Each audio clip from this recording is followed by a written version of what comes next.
Hello guys, எல்லாரும் group for exam படிச்சுட்டு இருக்கீங்களா? கண்டிப்பா படிச்சுட்டு இருப்பீங்கன்னு நம்புறேன். படிக்காதவங்க படிக்க ஸ்டார்ட் பண்ணிடுங்க. இன்னும் நமக்கு டேஸ் கொஞ்சம் கம்மியா தான் இருக்கு. லாஸ்ட் வீடியோல நாம வினா எழுத்துக்களும் சுட்டு எழுத்துக்களும் பார்த்தோம். பார்க்காதவங்க மறக்காம போய் பார்த்துருங்க. இந்த வீடியோக்கு வந்துட்டோம் அப்படின்னா ஒன்றும் பிரச்சனை இல்லை. இந்த வீடியோவை பார்த்து முடிச்சுட்டு போயிட்டு அந்த வீடியோவை பாருங்க. ஏன்னா நம்ம டாபிக் வைஸ் சிலபஸ் வைஸ் தான் கவர் பண்றோம். ஒவ்வொரு டாபிக்கா பார்க்கறதால நீங்க வீடியோவை செப்பரேட்டாவே பார்க்கலாம். இந்த வீடியோல நம்ம என்ன பார்க்க போறோம்னு பார்த்தீங்கன்னா மொத்தம் 4 டாபிக்க கவர் பண்ண போறோம். ஃபர்ஸ்ட் லகர ழகர வேறுபாடு, நகர நகர வேறுபாடு, ரகர ரகர வேறுபாடு பிளஸ் இணை எழுத்து அறிதல் பார்க்க போறோம். ரொம்பவே இம்பார்ட்டன்டான டாபிக். ஸோ அதனால கவனிச்சுக்கோங்க. ஏதாச்சும் டவுட்னா மறக்காம கமெண்ட்ல சொல்லுங்க. ஃபர்ஸ்ட் லகர லகர ழகர வேறுபாடு பார்த்தெல்லாம் ஒரு எழுத்துக்களை பார்க்கும்போது அந்த எழுத்துக்களோட பிறப்பை பார்க்கறது ரொம்பவே இம்பார்ட்டன்ட். அந்த எழுத்து எப்படி பிறக்குது, எப்படி நம்ம அதை சொல்றோம் அப்படின்றது தெரிஞ்சுக்கிறது ரொம்பவே முக்கியம். ஏன் முக்கியம்னு பார்த்தீங்கன்னா, நாம சொல்லும்போது கூட சில வார்த்தைகள தவறா உச்சரிப்போம். அந்த பிழைய சரி பண்ணிக்கிறதுக்காக கூட நம்ம இந்த டாபிக்க தெரிஞ்சுக்கிறது ரொம்பவே இம்பார்ட்டன்ட். ஸோ ஃபர்ஸ்ட்ல இருக்கிற லகர, லகர, ழகர வேறுபாடு பார்த்துடலாமா? முதல்ல இருக்கிற இந்த வகர லகரத்த எடுத்துப்போம். அதுனா வகர லகரம் அப்படின்னு பார்த்தீங்கன்னா, கா, ங, ச, ஞ, ட இது எல்லாமே உயிர்மெய் எழுத்துக்கள்னு சொல்லுவாங்க. சொல்லும் பொழுது வாக்கு பக்கத்துல தான் லா வரும். அதனால இத வகர லகரம்னு சொல்லுவாங்க. இந்த வகர லகரம் எப்படி பிறக்கும் அப்படின்னு பார்த்தீங்கன்னா, நாக்கோட நுனி இருக்கு இல்லையா? இந்த நுனி நம்ம மேல் அன்னம் பற்கள்லாம் இருக்குது பார்த்தீங்களா? அதுதான் அன்னம்னு சொல்லுவாங்க. அதோட நுனி பகுதிய டச் பண்றம்போது பிறக்கிறது தான் இந்த வகர லகரம். சொல்லி பாருங்க. லா அப்படின்னு சொன்னீங்க அப்படின்னா, நாக்கோட நுனி மேல இருக்கிற அன்னத்தோட நுனிய டச் பண்ணும். அப்படி பண்ணும்போது பிறக்கிறது பேர் தான் இந்த வகர லகரம். அடுத்து இருக்கிற லகரம் நகர லகரம். அதாவது நாக்கு முன்னாடி வர்றதால இது நகர லகரம் சொல்லுவாங்க. இது நாக்கோட நுனி பகுதி அன்னத்தோட ஃபர்ஸ்ட் இருக்கிற லகரம் நுனியில பட்டுச்சு. இப்போ சென்டர்ல மேல இருக்கிற சென்டர்ல பட்டுச்சு அப்படின்னா படத்தை பார்த்தீங்கன்னா தெரியும். சென்டர்ல பட்டுச்சு அப்படின்னா அதுதான் லா. இந்த நகர லகரம். அடுத்து கடைசியா இருக்கிற லகரம் இது பெரும்பாலுக்கும் வராது நிறைய பேருக்கு. அதனால ஒன்றும் பிரச்சனை இல்லை, வரல அப்படின்றதால நிறைய பேர் தப்பா தான் சொல்லிட்டு இருக்காங்க. அதுக்காக நம்ம எந்த கவலையும் பட தேவையில்ல. ஏன் அப்படின்னு பார்த்தீங்கன்னா, ஒரு விஷயத்த நம்ம கத்துக்கிறதுக்கு தான் முயற்சி பண்ணுமே தவிர, அது தெரியலன்னு சொல்லிட்டு நம்ம வருத்தப்படவே கூடாது. எப்பவுமே அத நல்லா ஞாபகம் வச்சுக்கங்க. டிஎன்பிஎஸ்சிக்கு நம்ம ப்ரிப்பேர் பண்றோம் அப்படின்னா, இவ்வளோ பெரிய விஷயமும் நம்ம படிக்கிறோமே அப்படின்னு சொல்லிட்டு நீங்க ஃபீல் பண்ண தவிர, இது வரைக்கும் நம்ம கத்துக்காதத புதுசா தெரிஞ்சுக்க போறோம்னு நம்ம தெரிஞ்சுக்கிட்டோம் அப்படின்னாவே, இந்த எக்ஸாம நம்ம ஈஸியா கிளியர் பண்ணிடலாம். இந்த ழகரம் மாரி தான் நம்ம லைஃப்பும் சீக்கிரம் கத்துக்கலாம் வாங்க. சரி, ஃபர்ஸ்ட் இந்த ழகரம் எப்படி பிறக்குதுன்னு பார்க்கலாம். நாவினோட நுனி பகுதி வளைந்து மேல இருக்கிற அன்னம் இருக்கு இல்லையா? அத லைட்டா அப்படி வருடுவதால் பிறக்கிறது தான் இந்த ழகரம். நீங்க ஒரு 2, 3 டைம் ட்ரை பண்ணி பாருங்க. அந்த ழகரத்துக்கு டிஃபரன்ஸ் தெரியும். அப்படியே சொல்லிட்டே இருந்தீங்கன்னா, உங்களுக்கு இந்த ழகரம் வந்துரும். ஒண்ணும் ப்ராப்ளம் இல்ல. ஒரு 2 டைம் சொல்லுங்க. பிராக்டிஸ் பண்ணாவே இது வந்துரும். அடுத்து இது 3 எழுத்துக்களுக்கும் உள்ள பொருள் வேறுபாட பார்த்துடலாம். எக்ஸாம்ல மோஸ்ட் ஆஃப் த கொஸ்டின்ஸ் இப்படிதான் இருக்கும். லெஃப்ட்ல பாருங்க, விலை, விலை, விழை அப்படின்னு சொல்லிட்டு கரெக்டா போட்டிருப்பாங்க. இதுல சரியான ஆன்சரை தேர்ந்தெடுங்க அப்படின்னு சொல்லிட்டு கொஸ்டின்ஸ்ல கேட்பாங்க. மோஸ்ட்லி இதுக்கான டிஃபரன்ஸ் உங்களுக்கு தெரிஞ்சாதான் இதுக்கான சரியான ஆன்சரை நீங்க எக்ஸாம்ல ஃபைண்ட் பண்ண முடியும். முதல்ல இருக்கிற விலையோட பொருள் என்னன்னு பார்த்தீங்கன்னா, பொருளின் மதிப்பு தான் அதோட விலைக்கான பொருள். ஒரு விலை கொடுத்து ஒரு பொருளை வாங்குறோம் அப்படின்னா, அது அந்த பொருளோட மதிப்பு தானே சொல்லும். ஸோ விலைன்றது ஒரு பொருளை கொடுத்து வாங்குறீங்களா அந்த விலையை சொல்றது. செகண்டா இருக்கிற விலை பார்த்தீங்கன்னா, ஒரு பொருளை உண்டாக்குதல். இந்த இயற்பியல் விளைவு, வேதியியல் விளைவுன்னு சொல்லுவாங்க இல்லையா? அந்த விலை தான் செகண்டா இருக்கிற விலை. 3ஆ இருக்கிறது பார்த்தீங்கன்னா, விழை. ஒரு விழை அப்படின்னா ஒருத்தர் விரும்புறதுன்னு அர்த்தம். விழைத்தல்னு சொல்லுவாங்க. அதுக்கு பேர் விரும்பு அப்படின்னு அர்த்தம். இன்னொரு எக்ஸாம்பிள் பார்த்தீங்கன்னா உங்களுக்கு கிளியரா புரிஞ்சிடும். இலை, இலைன்னு பார்த்தீங்கன்னா செடியில இருக்கிற இலையை குறிக்கிறது. அடுத்த இருக்கிற இலை பார்த்தீங்கன்னா மெலிந்து போதல்னு சொல்லுவாங்க. இலைச்சிருக்கான் ஒருத்தன் அப்படின்றத அதுக்கு பேர் இந்த இலை. அடுத்தா இருக்கிறது பார்த்தீங்கன்னா இழை. ஒரு நூலோட இழைய சொல்றதுக்கு பேரு இழைன்னு அர்த்தம். இப்போ உங்களுக்கு டிஃபரன்ஸ் புரிஞ்சிருக்குன்னு நினைக்கிறேன். புரியல அப்படின்னா மறக்காம நீங்க கமெண்ட்ஸ்ல கேளுங்க. நான் தவறாம அதுக்கு ஆன்சர் ரிப்ளை பண்றேன். அடுத்து சில கொஸ்டின்ஸ்லாம் எடுத்து வச்சிருக்கேன். இதுக்கான ஆன்சர்ஸை நீங்க தான் கமெண்ட் செக்ஷன்ல சொல்ல போறீங்க. இப்போ பார்க்க போற இந்த 3 டாபிக்குக்கான கொஸ்டின்ஸ் 10 கொஸ்டின்ஸ் இருக்கும். இந்த 10 கொஸ்டின்ஸ்க்கான ஆன்சரு நம்ம டாபிக் முடிச்சதும் நீங்க இந்த வீடியோவை பாஸ் பண்ணி அழகா ஆன்சர்ஸை கமெண்ட்ல சொல்லுங்க. நான் சரியான ஆன்சரை பின் பண்ணி விட்டுறேன். சரி வாங்க அதில் இருக்கிற கொஸ்டின்ஸ்லாம் பார்த்துடலாம். நான் சில கொஸ்டின்ஸ்க்கான ஆன்சரை மட்டும் சொல்றேன். மற்றதெல்லாம் நீங்களே சொல்லுங்க. ஃபர்ஸ்ட் கொஸ்டின் பாருங்க. சிரம் என்பது பிராக்கெட்ல 2 தலை இருக்கு. இதுல சிரத்துக்கான பொருள் என்ன? ஃபர்ஸ்ட் இருக்கிற தலை வருமா, செகண்ட் இருக்கிற தலை வருமா? நம்மளோட தலை தான் சிரம்னு சொல்லுவாங்க. இது ரெண்டுத்துல எது வரும்? ஃபர்ஸ்ட் இருக்கிறது வருமா, செகண்ட் இருக்கிறது வருமா? ஃபர்ஸ்ட் இருக்கிறது தான் கண்டிப்பா வரும். அதுதான் ரைட் ஆன்சர். அடுத்து செகண்ட் இருக்கிற கொஸ்டின் பாருங்க. இலைக்கு வேறு பெயர். இப்பதான் பார்த்தோம். இலைக்குனா தழைன்னு அர்த்தம். லாஸ்டா இருக்கு பாத்தீங்களா, அந்த தழை தான் சரியான ஆன்சர்.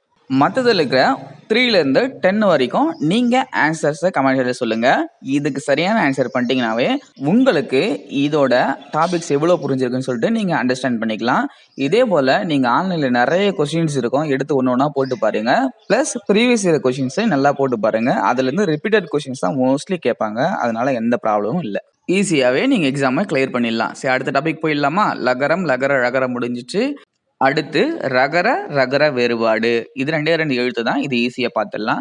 ஃபர்ஸ்ட் இருக்கிற ரகரம் பாருங்க. இது இடையின ரகரம்னு சொல்லுவாங்க. அது என்னப்பா இடையின ரகரம் அப்படின்னு நினைச்சீங்க அப்படின்னா, மெய் எழுத்துக்கள்ல வரக்கூடிய இடையின எழுத்துல வர ரகரம் தான் இந்த ரகரம். அதனால இது இடையின ரகரம்னு சொல்லுவாங்க. ஃபர்ஸ்ட் மெய் எழுத்துக்கள்ல எதுக்கு இந்த இடையின வருது அப்படின்னு பாத்தீங்கன்னா, மெய் எழுத்துக்களை உச்சரிக்கிறத பேஸ் பண்ணி வல்லின எழுத்துக்கள், மெல்லின எழுத்துக்கள், இடையின எழுத்துக்கள்னு சொல்லிட்டு 3 வகையா பிரிச்சிருப்பாங்க. அது ஸ்கிரீன்ல காட்டுறேன். இது நல்லா தெரிஞ்சு வச்சுக்கோங்க. இதை பேஸ் பண்ணி தான் உங்களுக்கு எக்ஸாம்ஸ்ல நிறைய இடத்துல நீங்க சொல்ல முடியும். பிளஸ் இது ஒரு பேசிக்கான தமிழோட நாலேஜ். அதனால கண்டிப்பா தெரிஞ்சுக்கங்க. சரி, நம்ம ஓவர்வியூமா மட்டும் பார்த்துடலாம். வல்லின எழுத்துக்கள்ல இருக்கிற ஃபர்ஸ்ட் 6 எழுத்துக்கள் எதுன்னு பார்த்தீங்கன்னா, கா, சா, ட, த, ப, ர இதெல்லாம் வல்லினம். அடுத்து மெல்லின எழுத்துக்களை பார்த்தீங்கன்னா, ங, ஞ, ந, இ, இம், இன் இதெல்லாம் மெல்லின எழுத்துக்கள். அடுத்து இடையின எழுத்துக்கள்னா ய, ர, ல, வ, ழ, ல இதெல்லாம் இடையின எழுத்துக்கள். நம்ம ஸ்கூல் டைம்ல சொல்லும்போது மேம்லாம் சொல்லி கொடுத்துருப்பாங்க. கசட தப்பற வல்லினம், எங்கன நமன மெல்லினம், எரள வழல இடையினம் சொல்லிட்டு சொல்லுவாங்க. நீங்க அது ஞாபகம் இருக்கும், மோஸ்ட்லி எல்லாருக்கும். அதை கண்டிப்பா எப்பவுமே ஞாபகம் வச்சுக்கங்க, மறக்காதீங்க. உங்களுக்கு எக்ஸாம்ல கண்டிப்பா யூஸ்ஃபுல்லா இருக்கும். இப்போ இந்த இடையின ரகரம் எப்படி பிறக்குதுன்னு பார்க்கலாம். நாவோட நுனி மேல் அன்னத்தோட முதல் பகுதியை தொட்டு லைட்டா வருடுனா இந்த ரகரம் பிறக்கும். நீங்க ரான்னு சொல்லி பார்த்தீங்கன்னாவே அந்த முறை தான் யூஸ்வலா பயன்படுத்திருப்பீங்க. அதனால ரால எந்த காம்ப்ளிகேஷனும் இருக்காது.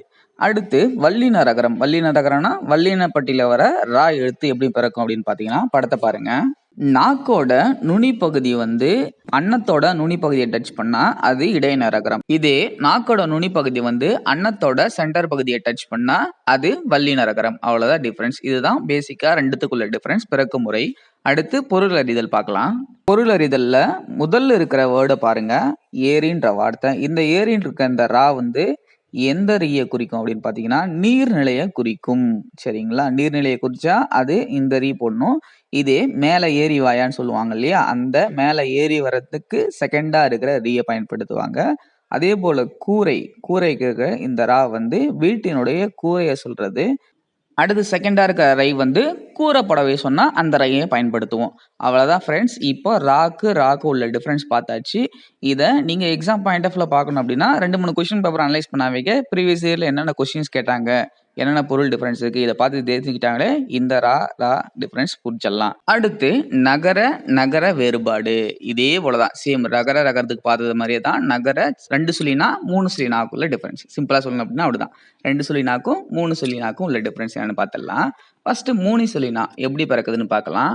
நாவோட நுனி மேல்வாய் அன்னத்தோட நடுப்பகுதியை டச் பண்ணா அது 3 சொல்லினா பிறக்கும் முறை. நீங்க ஒரு டைம் நான் அப்படின்னு சொல்லிட்டு சொல்லி பார்த்தீங்கன்னாவே உங்களுக்கு அது எந்த இடத்துல டச் பண்ணுன்னு சொல்லிட்டு உங்களால ஃபீல் பண்ண முடியும். நான் அப்படின்னு சொல்லுங்க.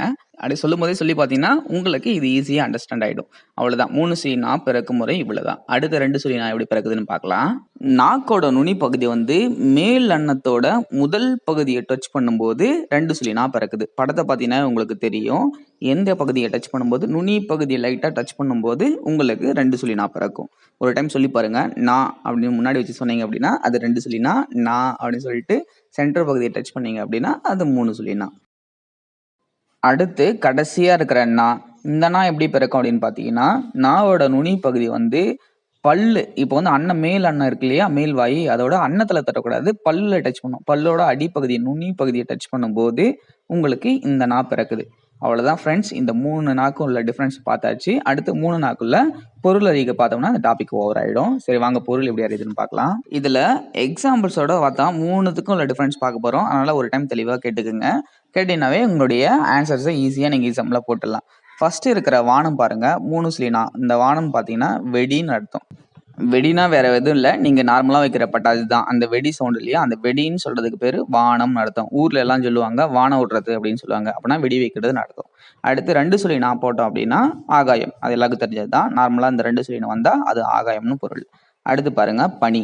3 சொல்லி நான் வந்தா அந்த பணிக்கு பேரு வேலைன்னு அர்த்தம். நம்ம செய்யற வேலை வந்து 3 சொல்லி நான் போடணும். இதே 2 சொல்லி நான் போட்டோம்னா குளிர்ச்சி, குளுமை, அதாவது குளிர்காலம் அப்படின்னு சொல்லுவீங்களா? அதுக்கு 2 சொல்லி நான். அவ்வளோதான் ஃப்ரெண்ட்ஸ். நகரம், நகர வேறுபாடு முடிஞ்சது. இதுக்கு ஏதாச்சும் டவுட்னா மறக்காம கமெண்ட் செக்ஷன்ல நீங்க சொல்லலாம். நான் அதுக்கு ஆன்சரை பின் பண்ணி விட்டுறேன். அவ்வளோதான். இப்போதைக்கு டிஃபரன்ஸ் பார்த்தாச்சு. அடுத்தது இணை எழுத்துக்கள் பார்த்தோம் அப்படின்னா, இன்னைக்கான டாபிக் ஓவர். சரி வாங்க இணை எழுத்துக்கள் முடிச்சிடலாம்.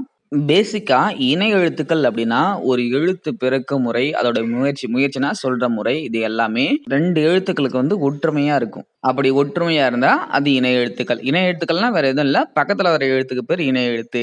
ஆனா அந்த பக்கத்துல வர எழுத்து ஏன் அது அந்த வார்த்தை மட்டும் பக்கத்துல வருன்றது தான் நாம பார்க்க போறோம். அதை பார்த்தனாவே இந்த கான்செப்ட் உங்களுக்கு அண்டர்ஸ்டாண்ட் ஆயிடும்.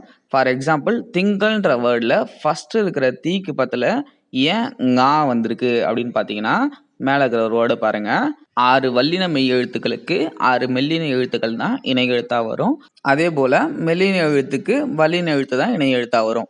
பெரும்பாலும் முன்னாடி பின்னாடி மாறி வர்றதுக்கு தான் அந்த வல்லினம் மெல்லினு சொல்லி சொல்றோம். நம்மளுக்கு வல்லினம் மெல்லின எழுத்து வந்து தெரிஞ்சாவே இதோட கான்செப்ட் வந்து அண்டர்ஸ்டாண்ட் ஆயிடும். இந்த திங்கள்ன்ற வேர்டை எடுத்துக்கலாம். ஃபர்ஸ்ட் வந்திருக்கிற தீ வந்து வல்லின எழுத்துல வரக்கூடியது. கா சா டா தா ப ர கசட தபரன்ற வல்லின எழுத்துக்கு வந்து மெல்லின எழுத்து தான் இணை எழுத்தா வரன்னு சொல்லிட்டோம். இப்போ இந்த தீயும் காவும் எந்தெந்த எழுத்துல இருக்கு? தீன்றது வல்லின எழுத்து, கான்றது மெல்லின எழுத்து. அதனாலதான் பக்கத்துல வந்திருக்கு. இதுல டவுட்னா மறக்காம நீங்க கமெண்ட்ஸ்ல சொல்லலாம். கண்டிப்பா நான் உங்களுக்கு ஆன்சர் பண்ணுவேன். இப்போதைக்கு இதை தெரிஞ்சாவே நீங்க பேசிக்ஸ். இதுல இருந்து நீ கொஸ்டின்ஸ் போட்டு ஒண்ணுனா போட்டு பாருங்க. உங்களுக்கு கண்டிப்பா இந்த டாபிக் அண்டர்ஸ்டாண்ட் ஆகிடும். இல்ல எனக்கு புரியல சார் அப்படின்னு சொன்னீங்க அப்படின்னா, நான் திரும்பவும் இந்த வல்லின மெல்லின எழுத்துக்கள் வந்து இணை எழுத்து எப்படி பிறக்குன்ற முறையை மட்டும் ஒரு டைம் உங்களுக்கு எழுதி காட்டுறேன். சரிங்களா? அடுத்து பாருங்க, இடைநிலை எழுத்து 6ம் ஒரே இனமாகும் அப்படின்னா இடைநிலை எழுத்துக்கு இடைநிலை எழுத்தே வந்து இணை எழுத்தா வந்துடும். அதாவது எரள வழலுக்கு வந்து எரள வழலையே இடைநிலை எழுத்தா வந்துடும். அடுத்தது பாருங்க, மெய்யெழுத்துக்களைப் போலவே உயிர் எழுத்துக்களுக்கும் இணை எழுத்துக்கள் உண்டு. அதாவது மெய்யெழுத்துனா எது? காங்கா சா ஞா டா சொல்றோம் இல்லையா? இந்த காங்காச்சா போலவே அ ஆ இ ஈ உ ஊ இது கூட இணை எழுத்து இருக்குன்னு சொல்றாங்க. அடுத்தது பாருங்க, எழுத்துக்களில் குறிலுக்கு நெடிலும் நெடிலுக்கு குறிலும் இணை எழுத்தாக வரும். எழுத்துக்களுக்கு வந்து எப்படி வரும் பார்த்தீங்கன்னா, குறில் எழுத்துக்கு அதாவது காக்கு வந்து இணை எழுத்து எது வரும்னா காவே கூட இணை எழுத்தா கூட வரும்னு சொல்லிட்டு சொல்றாங்க. அதே போல் நெடிலுக்கு வந்து கா அப்படின்னு போறீங்கன்னா அதுக்கு பக்கத்துல கா அதாவது காகம் அப்படின்னு போறோம் அப்படின்னா ஃபர்ஸ்ட் இருக்கிற காக்கு வந்து அதுக்கு இனமான அதே இனத்துல சேர்ந்த கான்ற குறில் எழுத்தே வந்து இணை எழுத்தா வந்திருக்கு. இதே போல வரும்னு சொல்றாங்க. அப்போ குறில் எழுத்து இல்லாத எழுத்து வந்து ஐக்கு வந்து என்ன வரும்? ஏன்னா ஐக்கு வந்து குறில் எழுத்துக்கு வந்து கிடையாது. அப்போ ஐயன் எழுத்துக்கு ஈன்ற எழுத்து வந்து இணை எழுத்தா வரும். இப்ப இயைபுன்ற வேர்டுல ஈக்கு வந்து பக்கத்துல என்ன வந்திருக்கு? ஐ வந்திருக்கு. அப்போ இயைபு அப்படின்ற வேர்டுக்கு இணை எழுத்தா ஈ வந்திருக்கு. அடுத்தது பாருங்க, அவ் என்னும் எழுத்துக்கு ஊ என்பது இணை எழுத்தாகும். அதே போல அவுக்கு வந்து எது இணை எழுத்தா வரும்? ஊன்ற எழுத்து வந்து இணை எழுத்தா வரும். அப்புறம் ரொம்பவே முக்கியமான பாயிண்ட், இந்த பாயிண்ட்டை நோட் பண்ணி வச்சுக்கோங்க. சொல்லில் உயிரெழுத்துக்கள் சேர்ந்து வருவதில்லை அப்படின்னா ஆன்ற வேர்டு இருந்துச்சு அப்படின்னா அதுக்கு பக்கத்திலேயே ஆன்ற வேர்டு எங்கேயுமே வராதுன்னு சொல்லிட்டு சொல்றாங்க. ஆனா அளபெடையில் மட்டும் நெடிலை தொடர்ந்து அதன் இனமாகிய குறில் எழுத்து சேர்ந்து வரும் அப்படின்னு சொல்லி சொல்றாங்க. அதாவது பாருங்க, அளபெடைனா ஒரு சொல் வந்து ஓதல்ன்ற வேர்டு வந்து ஓதல். ஒரு சொல்ல வந்து நீண்டு சொல்றது பேரு அளபெடைன்னு சொல்லுவாங்க. நார்மலா சொல்ற விட கொஞ்சம் இழுத்து சொன்னோம் அப்படின்னா அதுக்கு பேர் அளபெடை.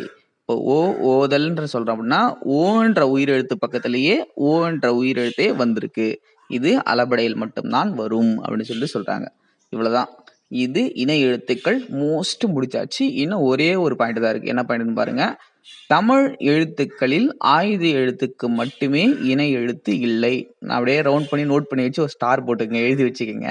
ஏன்னா எக்ஸாம்பிள் நிறைய டைம் கேட்பாங்க. அதாவது எந்த எழுத்துக்கு இணை எழுத்து இல்லை அப்படின்னு கேட்டாங்கன்னா ஆயுத எழுத்துக்கு இணை எழுத்து இல்லை. நல்லா நோட் பண்ணி வச்சுக்கோங்க. ஆயுத எழுத்துக்கு இணை எழுத்து இல்லை. அவ்வளவுதான். இப்போ இணை எழுத்துக்கான கேள்விக்கான நேரம். கொஸ்டினுக்கு பாருங்க. மெல்லினத்திற்கான இணை எழுத்து இடம்பெறாத சொல் எதுன்னு கேக்குறாங்க. ஆப்ஷன்ஸ்ல பாருங்க. மஞ்சள், வந்தான், கண்ணில், தம்பி அப்படின்னு சொல்லிட்டு ஒரு 4 ஆப்ஷன் இருக்கு. இதுல ஃபர்ஸ்ட் இருக்கிற மஞ்சள்ன்ற வேர்ட்ல இஞ்சின்றது மெல்லின எழுத்து. நாம முன்னாடி படிக்கும் போதே படிச்சோம். மெல்லின எழுத்துக்கு வந்து வல்லின எழுத்து தான் இணை எழுத்தாக வரும். அதே போல மெல்லின எழுத்துக்கு மெல்லின எழுத்தே கூட இணை எழுத்தா வரலாம். இதுக்கு அடிஷனல் ஒரு பாயிண்ட் ஆட் பண்ணிக்கங்க. வல்லின எழுத்துக்கு வல்லின எழுத்தா கூட இணை எழுத்தா வரலாம். மெல்லின எழுத்துக்கு மெல்லின எழுத்தா கூட இணை எழுத்தா வரலாம். இவ ஃபர்ஸ்ட் மஞ்சள்ன்ற வேர்ட்ல இஞ்சின்றது இன்ச் அப்படின்றது மெல்லின எழுத்து. பக்கத்துல இருக்கிற மா வந்து அதுவும் மெல்லின எழுத்து. அவ ஃபர்ஸ்ட் இந்த மஞ்சள்ன்ற வேர்டு வந்து கரெக்ட். ஏன்னா கொஸ்டின் என்னன்னா இணை எழுத்து இடம் பெறலன்னு கேட்குறாங்க. ஸோ நம்ம எது இணை எழுத்து இடம் பெறலையோ அதை மட்டும் தப்புன்னு சொல்லலாம். செகண்டா இருக்கிறது பாருங்க. அப்போ ஃபர்ஸ்ட்ன்ற மஞ்சள்ன்ற வேர்டு வந்து கரெக்ட். ஸோ அது வந்து கரெக்டாக தான் இணை எழுத்து வந்திருக்கு. மெல்லின எழுத்துக்கு மெல்லின எழுத்தா கூட இணை எழுத்தாக வரலாம். அடுத்து செகண்ட் பாருங்க. வந்தான்ற வேர்ட்ல இந்து அப்படின்றது மெல்லின எழுத்து. ஆனா முன்னாடி வந்திருக்கிற வான்றது அது ஒரு இடையிணை எழுத்து. எரள வழல இதுல வான்ற வேர்டு வந்து ஒரு இடையிணை எழுத்து. அப்போ மெல்லின எழுத்துக்கு வந்து பக்கத்துல என்ன வந்திருக்கு? இடையிணை எழுத்து வந்திருக்கு. ஸோ அப்போ இதுக்கு வான்ற வேர்டு வந்து இணை எழுத்தாக வந்ததால இது தப்பு. அடுத்து கண்ணில். அவ்வளோதான், ஆன்சர் முடிஞ்சுது. ஆனால் இருந்தாலும் 3 ஆப்ஷனை பார்க்கலாம். கண்ணின் இன்னுன்றது ஒரு மெல்லின எழுத்து, பக்கத்தில் இருக்க கான்றது வல்லின எழுத்து. அப்போ கரெக்டாக வந்திருக்கிறதால அது சரி. அதே போல் தம்பின்ற வேர்டில் இம் அப்படின்றது மெல்லின எழுத்து, பக்கத்தில் வந்திருக்க தாவன்று ஒரு வல்லின எழுத்து. ஸோ அதுவும் சரி. அவ்வளோதான். அதே போல் செகண்ட் கொஸ்டின் பாருங்க. இந்த ஆப்ஷன்ஸ் உங்களுக்கு பார்த்தாவே போதும், உங்களுக்கு இணை எழுத்து புரிஞ்சிடும். ஒரு 2 டைம் பாருங்க, உங்களுக்கு ஈஸியாக புரிஞ்சிடும். செகண்ட் பாருங்க. தவறான சொல்லை வட்டமிடுக. இதை பார்த்தாவே தெரிஞ்சிடும், ஒன்றும் பெருசெல்லாம் இல்லை. வென்றான்ற வேர்டில் ரான்றது 2 சின்ன ரா போட்டிருக்காங்க, நம்ம பெரிய ரா வேணும். ஸோ அவ்வளோதான், சிம்பிள். ஆன்றது தப்பாக இருக்கிறதால வட்டம் போட்டுக்கிறோம். கீழே சொல்ல பாருங்க. பின்வரும் சொற்களை திருத்தி எழுதுக அப்படின்னு சொல்றாங்க. தென்றல்ன்ற வேர்டை தென்றல் 2 சொல்லி நான் போட்டு திருத்திருதால அதே போல நாமளும் கீழே திருத்தி எழுதணும். கண்டம்ன்ற வேர்டுக்கு வந்து 2 சொல்லி நாக்கு பதிலாக என்ன சொல்லி வரணும்? 3 சொல்லி வரணும். அதே போல் நன்றிக்கு வந்து சின்ன ரீ வரக்கூடாது, பெரிய ரீ வரணும். அந்த 2 கொண்டு போட்டு அந்த ரீ போட்டுக்குங்க. அடுத்து மண்டபம்ன்ற வேர்டுக்கு 2 சொல்லி இன்னும் வராது, 3 சொல்லி இன்னும் வரும். இப்போ ஸ்டார்டிங்ல ஒரு கொஸ்டின்ஸ் கேட்டிருந்தேன் தெரியுங்களா? அந்த கொஸ்டினுக்கான ஆன்சரை இப்போ நீங்க ஈஸியா பண்ணலாம். ஏன்னா எல்லா டாபிக்கும் கவர் பண்ணிட்டேன். ஆல்ரெடி 2 கொஸ்டினுக்கு நான் ஆன்சரை சொல்லிட்டேன். மீதி இருக்கிற 3ல இருந்து 10 வரைக்கும் உங்களுடைய ஆன்சர்ஸை கமெண்ட் செக்ஷன்ல சொல்லுங்க. நீங்க எப்படி ஆன்சர் பண்றீங்க அப்படின்ற பொறுத்து தான் நெக்ஸ்ட் எப்படி வீடியோ எடுக்கலாம்னு எனக்கு ஐடியா கிடைக்கும். ஏன்னா எவ்வளோ அண்டர்ஸ்டாண்டிங்கா நான் உங்களுக்கு சொல்லி தரேன்றது நீங்க போடுற ஆன்சரை தான் என்னால் தெரிஞ்சுக்க முடியும். ஸோ மறக்காம ஆன்சர்ஸை கமெண்ட் செக்ஷன்ல சொல்லிட்டு இந்த வீடியோவை டிஎன்பிஎஸ்சி ப்ரிப்பேர் பண்றவங்க ஃப்ரெண்ட்ஸ் எல்லாருக்கும் ஷேர் பண்ணுங்க. Thank you friends.